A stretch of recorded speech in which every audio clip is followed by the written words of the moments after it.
Bolehkah doa kita dipimpin oleh yang people? Amin. Oh, Tuhan Yesus. Tuhan, terima kasih Tuhan. Terima kasih buat malam hari ini kembali kami boleh datang kepada Dikau. Tuhan Yesus, Tuhan berkatilah Tuhan pembacaan Alkitab kami. Kami adalah orang-orang muda yang memerlukan firman-Mu. Bahkan firman-Mu Tuhan adalah kekuatan dan dorongan bagi kami untuk bisa datang mengenal Dikau. Tanpa firman Tuhan kami tidak bisa mengenal siapa Allah kami. Tuhan, malam hari ini kami terbuka sepenuhnya kepada firman-Mu. Tuhan Yesus, berkati firman-Mu, di dalam nama-Mu yang adalah firman kami berdoa. Amin. Amin. Puji Tuhan. Bentar ya. Amin. Bisa kelihatan. Oke. Amin. Puji Tuhan teman-teman.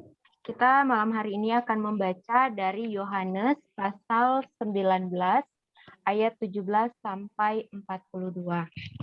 Dimulai dari Karena. Amin. Ayat 17. Siapa? Timo. Oh, siapa ya? Yang people siapa ya? Robinson. Udah di chat. Oke. Oke, Ya. oke. Ayat 17. Oh, Robinson. Sambil memikul salibnya, ia pergi keluar ke tempat yang bernama tempat tengkorak. Dalam bahasa Ibrani, Golgota. Bentar. Oke. Saya ayat 18. Bentar, tertutup dengan kertas. Dan di situ ia disalibkan mereka dan bersama-sama dengan dia disalibkan juga dua orang lain. Sebelah menyebelah Yesus di tengah-tengah. Ayat 19. Dan Pilatus menyuruh memasang juga tulisan di atas kayu salib itu, bunyinya Yesus orang Nazaret, Raja orang Yahudi.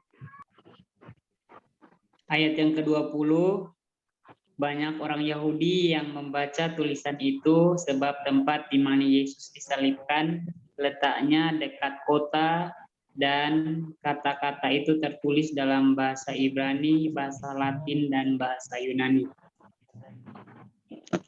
Maka kata imam-imam kepala orang Yahudi kepada Pilatus, "Jangan engkau menulis Raja orang Yahudi, tetapi bahwa ia mengatakan, Aku adalah Raja orang Yahudi."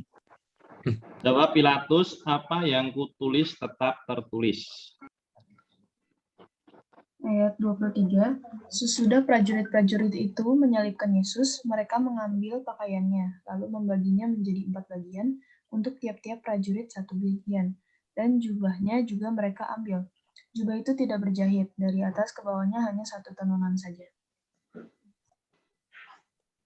Ayat 24, karena itu mereka berkata seorang kepada yang lain, janganlah kita membaginya menjadi beberapa potong, tetapi baiklah kita membuang undi untuk menentukan siapa yang mendapatnya.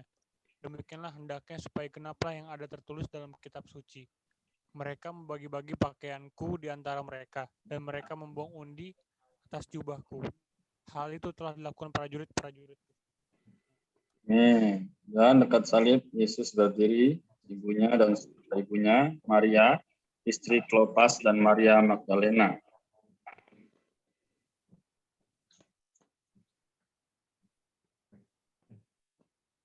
Ayat 26, ketika Yesus melihat ibunya dan murid yang dikasihinya di sampingnya, berkatalah ia kepada ibunya, "Ibu, inilah anakmu." Kemudian katanya kepada muridnya, inilah ibumu. Dan sejak saat itu murid itu menerima dia dan dia di dalam rumahnya. Amin. Yesus mati ayat yang ke-28. Sesudah itu, karena Yesus tahu bahwa segala sesuatu telah selesai, berkatalah ia, supaya genaplah yang ada tertulis dalam kitab suci, aku haus.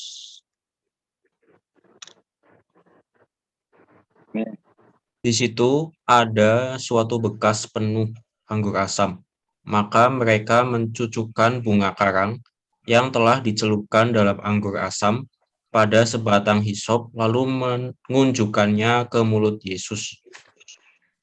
Sesudah Yesus meminum anggur asam itu, berkatalah ia, sudah selesai. Lalu ia menundukkan kepalanya dan menyerahkan nyawanya. Lumbung Yesus ditikam. Ayat 31. Karena hari itu hari persiapan dan supaya pada hari Sabat mayat-mayat itu tidak tinggal tergantung pada kayu salib. Sebab Sabat itu adalah hari yang besar. Maka datanglah orang-orang Yahudi kepada Pilatus dan meminta kepadanya supaya kaki orang-orang itu dipatahkan dan mayat-mayatnya diturunkan. Wahyu.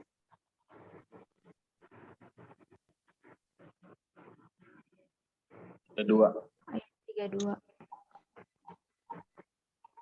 Prajurit-prajurit lalu mematahkan kaki orang pertama dan kaki orang yang Mungkin lain disalibkan bersama-sama dengan Yesus. pelan suara Wahyu. Oke. Udah ya. Saya bacakan. Maka datanglah prajurit-prajurit lalu mematahkan kaki orang-orang yang pertama dan kaki orang yang lain yang disalibkan bersama-sama dengan Yesus. Ayat 33. Tetapi ketika mereka sampai kepada Yesus dan melihat bahwa ia telah mati, mereka tidak mematahkan kakinya. Ayat 3. 34. Tetapi seorang dari antara prajurit itu menikam lambungnya dengan tombak dan segera mengalir keluar darah dan air. Ayat 35, dan orang yang melihat hal itu sendiri yang memberikan kesaksian ini, dan kesaksiannya benar.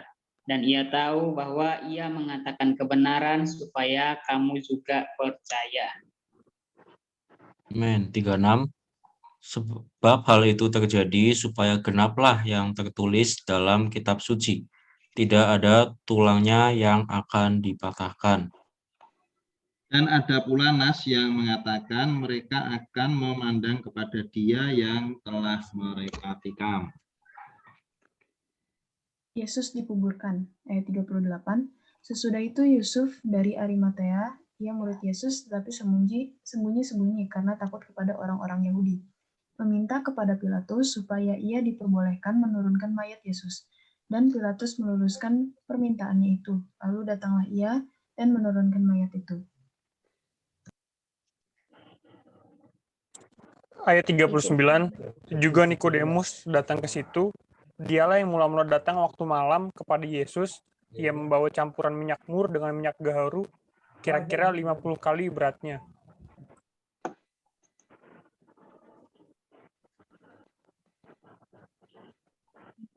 Diani, apakah bisa? Ayat yang ke-40, mereka mengambil mayat Yesus, mengapaninya dengan kain lenan, dan membubuhinya dengan rempah-rempah menurut adat orang Yahudi bila menguburkan mayat. Amin. Dekat tempat di mana Yesus disalibkan ada suatu taman, dan dalam taman itu ada suatu kubur baru, dan di dalamnya belum pernah dimakamkan seseorang. Ayat 42 kita boleh baca bersama-sama. Amin. Karena hari itu hari persiapan orang Yahudi, sedang itu tidak jauh letaknya. Maka mereka meletakkan mayat Yesus ke situ. Amin. Puji Tuhan teman-teman. Hari ini kita membahas 1, 2, 3, 4 topik ya. Perkara Yesus disalibkan. Ya tidak apa-apa Elia, semangat. Yesus disalibkan, kemudian Yesus mati, terus lambung Yesus ditikam, bahkan Yesus dikuburkan. Kalau kemarin kita bisa melihat teman-teman bahwa ketika Tuhan Yesus dijatuhi hukuman mati, sebenarnya Tuhan Yesus tidak didapati melakukan kesalahan, yaitu di mana Pilatus berkata di dalam Lukas pasal 19 yang kemarin ayat 4, bahwa aku tidak mendapati kesalahan apapun padanya. Tetapi semua ini karena kita sama-sama sudah merenungkan ya di kitab-kitab Injil sebelumnya dari Matius, Markus, Lukas, bahwa ini karena satu aspek untuk menggenapkan ya apa yang telah dinubuatkan. Yang kedua karena ada di situ juga ada perkara politik dan agama di dalamnya gitu. Dan puji Tuhan hari ini kita melihat ketika Tuhan Yesus disalibkan, apa yang terjadi ketika Tuhan Yesus disalibkan, fakta-fakta apa saja yang ada di situ. Kemudian di saat Tuhan Yesus mati, apa saja yang terjadi. Kemudian di saat Tuhan Yesus lambungnya ditikam, apa yang terjadi. Dan ketika Tuhan Yesus ini dikuburkan, apa yang terjadi gitu. Ya puji Tuhan, biarlah hari ini tidak hanya berlalu begitu saja teman-teman, tapi kita juga boleh bersama-sama merebut kesempatan untuk menikmati ayat bahkan topik demi topik malam hari ini. Baik teman-teman, kita akan melihat ayat kunci. Terlebih dulu kita melihat ayat kunci hari ini ya. Boleh minta tolong Kak Renar.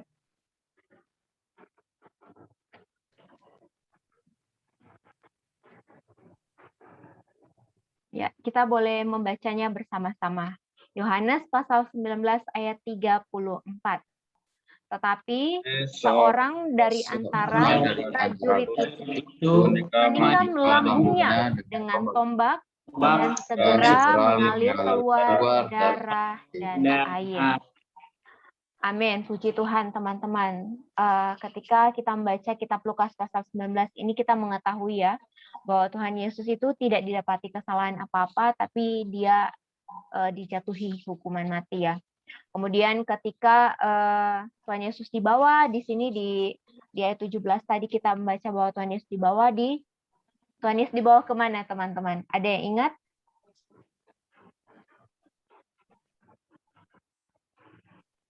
Ketika Tuhan Yesus dihakimi? Golgota. Amin. Dia dibawa ke Golgota, atau kata lain dari Golgota, ada yang tahu? Ke tengkorak. Iya. Amin. Puji Tuhan, terima kasih Wahyu, tempat tengkorak ya. Kemudian teman-teman, kita lihat di sini yang akan kita bahas bersama-sama yaitu ada perkara darah dan air ya di ayat 34 ini. Kemudian dan di ayat 36 yaitu perkara tulang. Apa sih makna di dalam kematian Tuhan Yesus, darah dan air yang keluar dari lambung Tuhan Yesus, kemudian tulang yang dikatakan di ayat 36 ini bahwa tertulis di dalam kitab suci itu tidak ada tulangnya yang akan dipatahkan. Oke teman-teman, sebelum ini apakah ada yang tahu darah dan air sebelum kita akan sama-sama melihat ya makna atau makna dari lambang darah dan air ini yang dicucurkan oleh Tuhan Yesus, bukan yang dicucurkan oleh Tuhan Yesus, tapi yang keluar dari lambung Tuhan Yesus ini ketika dia ditikam, maknanya apa gitu? Adakah yang bisa menjawabnya? Darah dan air. Mengapa yang keluar kok disebut begitu detail gitu? Darah dan air. Kenapa tidak disebut saja darah? Apa maknanya? Ada yang punya, kan pasti udah punya ini kan, Alkitab versi pemulihan, tidak apa-apa baca saja. Ya Kak. Saya Ya, ada, Kak. silakan Jadi, Wahyu. darah itu bermakna penebusan, untuk penebusan, Amin. sedangkan air itu bermakna penyaluran hidup, penyaluran hayat gitu. Jadi Amin. gitu. Amin. Puji Tuhan. Tadi Wahyu sudah menjawab ya bahwa darah itu melambangkan penebusan. Kemudian air melambangkan di situ menyalurkan hayat. Oke. Baik teman-teman. Mengapa di sini ketika Tuhan Yesus ya ditusuk lambungnya keluar darah dan air yang di sini melambangkan perkara penebusan dan melambangkan menyalurkan hayat. Ada apa dengan kondisi manusia sehingga manusia itu membutuhkan penebusan dan kemudian di sini diperlukan untuk menyalurkan hayat.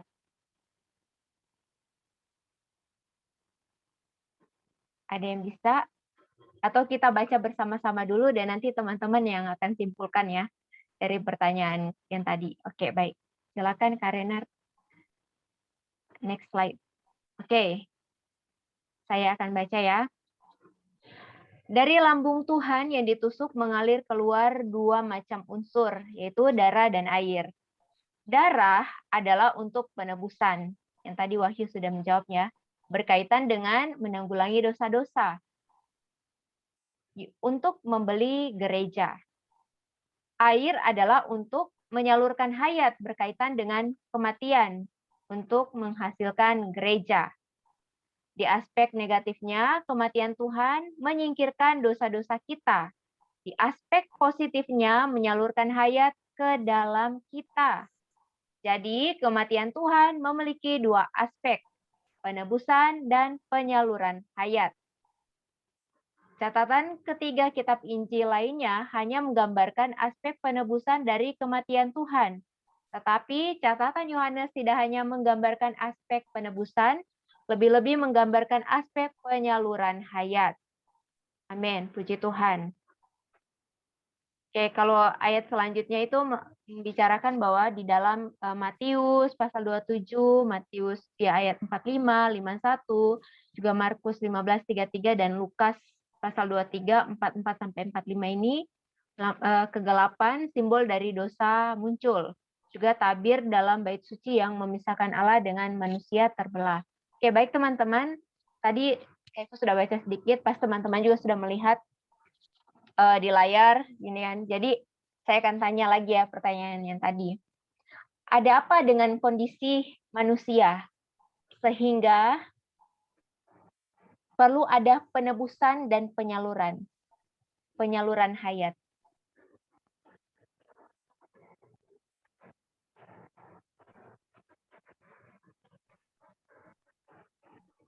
Ada yang bisa? Kalau sesuatu itu ditebus, mengapa kita perlu menebus? Misalnya menebus barang di Pegadaian. Supaya jadi milik kita. Amin, puji Tuhan. Terima kasih Kak Renard. Kemudian kalau perkara penyaluran hayat, Supaya kita bisa memperoleh kembali hidup kita. amin, puji Tuhan. Terima kasih ya teman-teman untuk jawabannya. Terima kasih Kak Renard dan Wahyu. Benar sekali ya bahwa hari ini sebenarnya Tuhan menebus kita sudah dikatakan untuk membeli gereja. Ketika manusia jatuh ke dalam dosa, manusia itu menjadi milik dosa. Manusia menjadi milik dari dosa itu sebenarnya adalah iblis, milik dari si jahat. Tapi puji Tuhan untuk tuntutan keadil benaran Allah, karena dia adalah Allah yang benar, maka perlu ada penebusan. Dikatakan bahwa tanpa penumpahan darah tidak ada penebusan. Jadi puji Tuhan, darah ada untuk menebus kita dari awalnya kita yang sudah menjadi milik si jahat, dan puji Tuhan, dia membeli kita, Tuhan membeli kita, dan menjadikan kita milik dia.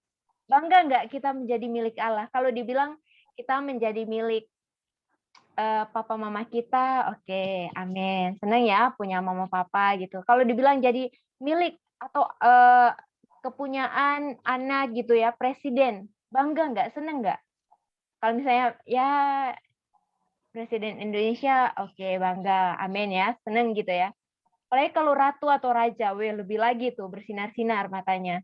Tapi ini anak Allah, kita menjadi milik Allah, kepunyaan Allah. Betapa senangnya kita kan teman-teman. Inilah lambang dari darah dan kemudian air, yaitu yang tadi melambangkan perkara penyaluran hayat. Awalnya kita adalah hayat manusia kita, hayat ciptaan. Tapi puji Tuhan, ketika dia mati, ada darah dan air yang tercurah. Air yang melambangkan hayat ini, artinya apa? Hayat Allah ini masuk tinggal di dalam kita, sehingga awalnya kita adalah hayat ciptaan yang dapat binasa. Puji Tuhan, ada hayat Allah yang masuk ke dalam kita, yang tinggal dalam kita. Sehingga kita memiliki hayat yang tidak dapat binasa, tidak dapat cemar, tidak dapat layu. Bahkan hayat ini adalah kekal di dalam kita. Hayat ilahi ini, hayat Allah yang ada di dalam kita.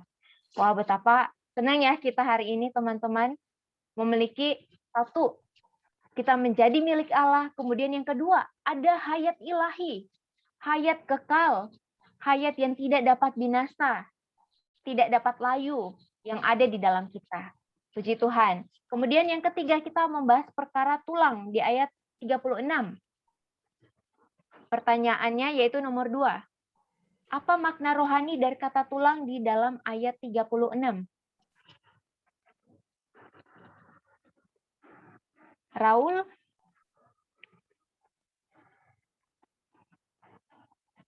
Enggak tahu, Kak. Nggak tahu. Wahyu? Raul belum buka ini Alkitab ini. Dia masih kunci ini. Masih di pack. Hidup lagi, Kak. Baca aja ya. Iya, nggak apa-apa, baca aja. Ya, tulang adalah simbol, figur dari hayat kebangkitan Tuhan yang tidak bisa dirusak oleh apapun. Amin. Puji Tuhan. Terima kasih Wahyu untuk jawabannya.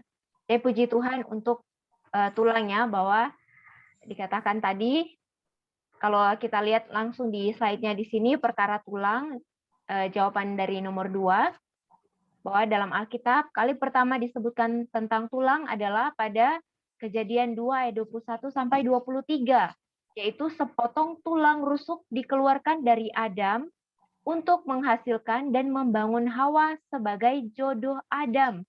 Hawa melambangkan gereja yang dihasilkan dan dibangun dengan hayat kebangkitan Tuhan yang dibebaskan darinya.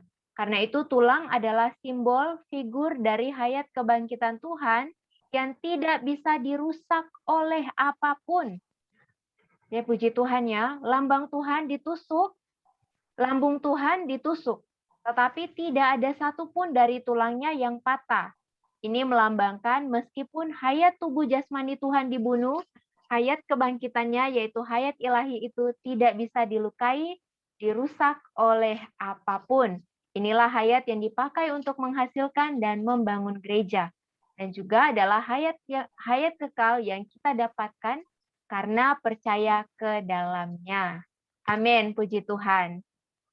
Seharusnya ketika kita mendengar kabar sukacita ini ya, ketika kita mendengar, merenungkan bersama-sama perkara darah, air, dan tulang ini, kita menjadi orang-orang yang semakin bersukacita.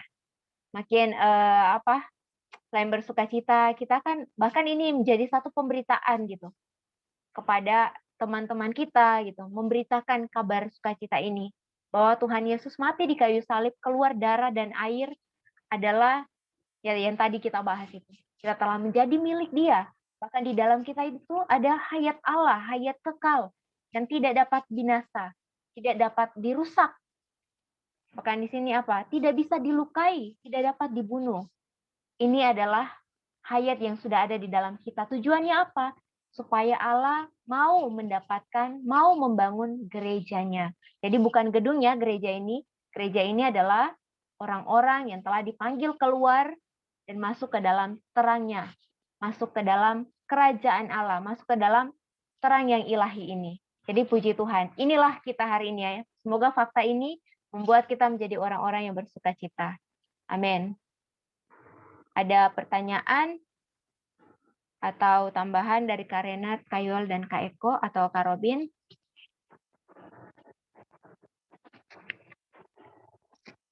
Dari saya sementara cukup. Amin. Amin. Ya, jadi sebenarnya kita melihat satu perkara yang juga menjadi sorotan ya, terutama bagi kebanyakan anak-anak Tuhan hari ini. Ternyata kita tidak bisa lepas dari namanya pikiran, ya. Dan pikiran ini juga seringkali membelenggu, dan bukan hanya seringkali, tapi setiap saat mungkin membelenggu banyak anak-anak Tuhan, ya. Sehingga ketika berbicara mengenai kematian Tuhan, bicara mengenai keluaran darah dan air, ya, itu menjadi satu bagaimana pikiran kita ini bisa berpikir, oh, kok bisa ya? Keluar darah dan air, wah ajaib ya, wah luar biasa ya. Tapi mikirin itu aja membuat kita semakin apa? Oke, saya tahu. Oke, saya paham. Tapi setelah kita paham dan tahu, apakah kita mengasihi Tuhan lebih? Nah, ini pertanyaannya. Nah, kita lihat lagi. Jadi tadi dikatakan bahwa kematian Tuhan ini bukan hanya sekedar menghapus dosa, ya, menebus kita dari dosa juga. Tapi apa? Menyalurkan dirinya sendiri. Dan pertanyaannya hari ini, apakah kita sudah merasakan penyalurannya? Ya, kalau masih kurang atau masih belum, mari kita sama-sama bertobat. Saya juga hari ini yang merasa bahwa hidup manusia begitu singkat, ya. Hidup manusia kita nggak tahu harus bagaimana. Tapi asalkan kita datang pada Tuhan, ya, kita tadi dibacakan dalam ayatnya, ya, kita melihat di dalam ayat yang ke sebentar ya. Ayat yang ke 34 ya dikatakan, tapi seorang dari antara prajurit itu menikam lambungnya dengan tombak dan segera mengalir keluar darah dan air. Segera mengalir. Artinya apa? Setelah Yesus mengalami namanya penyaliban, ya, dia ditusuk ya lambungnya. Sungguh ini adalah satu tanda yang sangat mulia bagi kita juga bagi mereka, sehingga dikatakan di sini ayat yang berikutnya ya. Dan orang yang melihat hal itu sendiri yang memberikan kesaksian ini, dan kesaksiannya benar, dan ia tahu bahwa ia mengatakan kebenaran, supaya kamu juga percaya, ayat 36, sebab hal itu terjadi, supaya genaplah yang tertulis dalam kitab suci, tidak ada tulangnya yang akan dipatahkan. Dan ada pula nas yang mengatakan mereka akan memandang kepada dia yang telah mereka tikam. Intinya adalah manusia yang sudah menyalibkan Yesus, akhirnya baru sadar bahwa ini loh Allah, ya. Dan bukan hanya itu saja, ketika mereka sadar, mereka juga menjadi orang yang sadar bahwa ya ini loh anak Allah yang hidup sebenarnya. Tapi kenapa mereka meragukan ya? Karena ya iblis sekali lagi juga memutar balikan fakta, membuat manusia menjadi lemah lagi. Ya, banyak manusia hari ini juga jatuh dalam namanya perkara dosa, ya, daging, dunia. Sebenarnya sudah menjadi orang Kristen, tapi takut. Takut karena aku sudah berdosa nih, aku nggak layak lagi lah berdoa dan sebagainya. Nah, tapi malam ini kembali saya diterangi juga bahwa orang-orang prajurit itu sama seperti saya hari ini. Ya, seringkali juga kadang ya menyalibkan Tuhan ya dalam kondisi ya rohani. Ya kan, saya tidak mengasihi Tuhan sepenuhnya. Saya juga setengah-setengah ya berdoa, baca kitabnya gitu. Nah, tapi teman-teman ya moga kita makin dikuatkan, makin diterangi bahwa memang this is it, ya, inilah jalan yang telah ditentukan oleh Allah supaya kita memiliki satu pandangan yang jelas dan tidak blur, ya, bahwa ya Tuhan itu mati, ya bangkit, bukan hanya mati bangkit, tapi dia sekarang menjadi roh tinggal dalam kita supaya kita bisa bersaksi bahwa inilah anak Allah yang selama ini aku sembah, yang selama ini aku baca, yang selama ini aku nikmati, membawaku hidup kudus. Dan bukan hanya hidup kudus saja, tapi juga boleh berkenan dan berguna bagi pekerjaan Tuhan di muka bumi. Ya, jadi inilah yang bisa saya bagikan, yang moga teman-teman juga mendapatkan makna positif dan menjadi berkat bagi orang-orang sekitar. Tidak lagi memikirkan, oh dia dari sini, dia dari sana, oh kita nggak sama ajarannya dan sebagainya. Tidak, tapi semua telah dipatahkan dan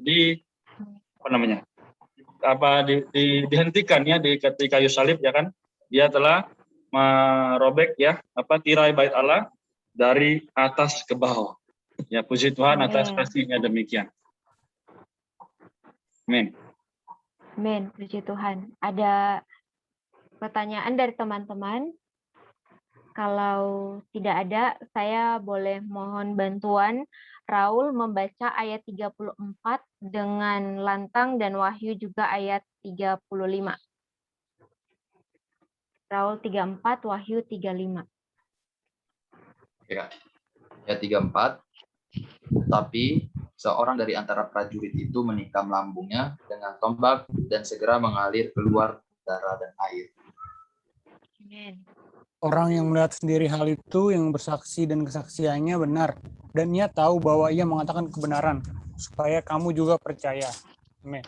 Amin, puji Tuhan. Biarlah melalui ayat ini juga, melalui sharing kita malam hari ini, ketika kita mengetahui kebenaran perkara darah dan air, juga perkara tulang ini, kita menjadi orang yang bersaksi. Kita menjadi orang yang di sini dikatakan bahwa ia mengatakan di ayat 35 ini, dan orang yang melihat hal itu sendiri yang memberikan kesaksian ini, dan kesaksiannya benar, dan ia tahu bahwa ia mengatakan kebenaran supaya kamu juga percaya. Haleluya. Hari ini kita mendengar kebenaran ini adalah untuk memberitakan, mempersaksikan kepada teman-teman kita masih banyak di luar sana, supaya mereka pun menjadi orang yang percaya. Amin. Puji Tuhan. Kita akan tutup sesi kita malam hari ini. Kita akan tutup dalam doa. Bolehkah minta tolong kesediaan Wahyu untuk menutup kita dalam doa? Baik, Kak. Mari kita berdoa. Bapak, terima kasih Bapak atas kesempatan yang Kau berikan Tuhan bagi kami pada malam hari ini. Ya Bapak, ampuni kami Tuhan atas setiap kesalahan kami Bapak. Dan Bapak, kami ingin ucap syukur Tuhan karena kami telah menyelesaikan sebagian pada firman-Mu Tuhan pada malam ini. Kiranya Tuhan, pembacaan yang kami baca pada malam hari ini bisa menjadi rema Tuhan dalam hati kami dan kami jalani Tuhan dalam setiap kami sehari. Ya Bapak, berkatikanlah kami Bapak dan juga teman-teman kami yang belum bisa hadir ya Tuhan. Kiranya Tuhan, teman-teman yang belum bisa hadir bisa tergerak hatinya ya Bapak. Engkau lawat, Kau jamah Tuhan agar semakin rindu ya Tuhan untuk membaca sebagian pada firman-Mu. Ya Bapak, demikian ya Tuhan, doa yang dapat kami sampaikan Bapak, ampuni kami dan terima kasih Tuhan, hanya dalam nama-Mu kami telah berdoa dan bersyukur. Amin. Amin, puji Tuhan. Ya, silakan Kak Renar.